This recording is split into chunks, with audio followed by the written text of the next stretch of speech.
ডাগআউটে থাকবেন ফুটবল ইতিহাসের সর্বকালের সেরা কোচ কার্লো অ্যানচেলোত্তি, লেফটে থাকবেন ভিনিসিয়াস, রাইটে থাকবেন রাফিনা, নাম্বার 10 রোল প্লে করবেন ফুল ফিট নেইমার, বক্সের মাঝে থাকবেন ক্লাব বিশ্বকাপে ঝলক দেখানো জোয়াও পেদ্রো।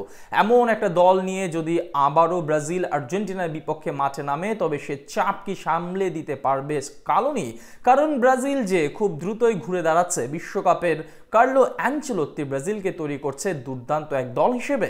ব্রাজিলের আগামীতে স্বপ্নের মতো গড়ে ওঠা দলের বিস্তারিত থাকছে রিপোর্টে। 1974 থেকে 90 লম্বা সময় ধরে যখন ব্যর্থতার বৃত্তে আটকিয়ে ব্রাজিল, সক্রেটিস থেকে জিকো কেউ দিতে পারেছিল না সাফল্যর প্রশান্তি। মুদ্রার ওপারে চিরপ্রতিদ্বন্দ্বীদের চলছিল মধুচন্দ্রিমা, তা দেখে অনেকেই শেষ ধরে নিয়েছিল ব্রাজিলের ফুটবলের। ঠিক তখন ইংলিশ কিংবদন্তি গ্যারি লিনেকার বলেছিলেন, ফুটবল যাদের জীবনে মিশে তারা কখনোই ফুটবল থেকে হারাতে পারে না। পরের অধ্যায়টা শুধু সোনালী ফ্রেমে বাঁধিয়ে রাখা ব্রাজিলময় এক ফুটবল ইতিহাস। তবে 1974 থেকে 90 এই মাঝে যেমনটা ঘটেছিল ব্রাজিল ফুটবলে, ঠিক এখনকার বাস্তবতা তাই।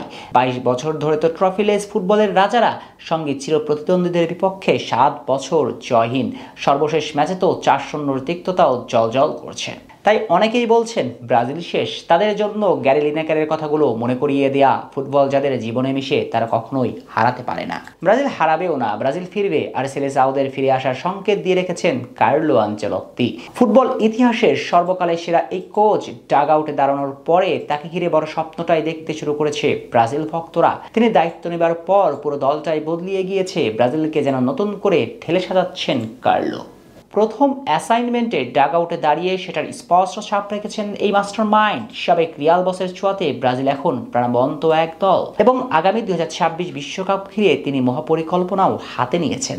সে পরিকল্পনা অনুযায়ী বিশ্বকাপের আগে তিনি খেলতে চান বড় দলগুলোর বিপক্ষে ফ্রেন্ডলি ম্যাচ, যেই তালিকায় আছে চিরপ্রতিদ্বন্দ্বী আর্জেন্টিনার নামও।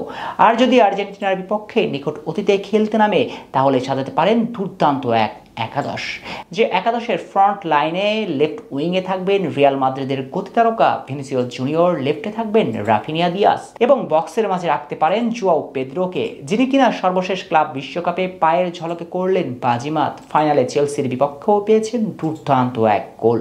আর এমন একজন নাম্বার 9 যে কোনো সময় ম্যাচের গতিপথ বদলিয়ে দিবেন। ম্যাচের গতিপথ বদলিয়ে দেবার জন্য সবচেয়ে বড় নামটা হতে পারেন অবশ্য নেইমার জুনিয়র। আনচেলোত্তির দলের নাম্বার 10 রোলে দেখা যাবে ব্রাজিলিয়ান সেনসেশনকে, যেখান থেকে আক্রমণ থেকে শুরু করে মধ্যমাঠে বিল্ড আপে অংশ নেবেন নেইমি। আর এমন ম্যাচের ভাগ্য লেখার জন্য যে নেইমির ওই জাদুকরী পাজরাই যথেষ্ট। আর এমন একটা আক্রমণ ভাগ নিয়ে মাঠে নামলে সেটা হবে নিঃসন্দেহে স্ক্যালোনির জন্য দুশ্চিন্তার কারণ, কেননা সাম্প্রতিক সময়ে বিশ্ব চ্যাম্পিয়নদের ডিফেন্সের অবস্থা অনেকটাই নড়ে। যদিও ব্রাজিল আর্জেন্টিনার এই ম্যাচটা আগামীতে হবে কিনা নিশ্চিত নয়, তবে যতটুকু জানা যায় বিশ্বকাপের আগে আর্জেন্টিনাকে প্রস্তাব দেওয়া হবে ব্রাজিলের তরফ থেকে। আর যদি আর্জেন্টিনা সে ডাকে সাড়া দেয় তাহলে মাঠে গড়াবে ম্যাচটি। অবশ্য শুধু আর্জেন্টিনাই কেন, পৃথিবীর যে কোনো দলের ডিফেন্স লাইনের বিপক্ষে এই আক্রমণ ভাগ নিয়ে মাঠে নামলে উড়িয়ে দিবার সক্ষমতা রাখবে ব্রাজিল।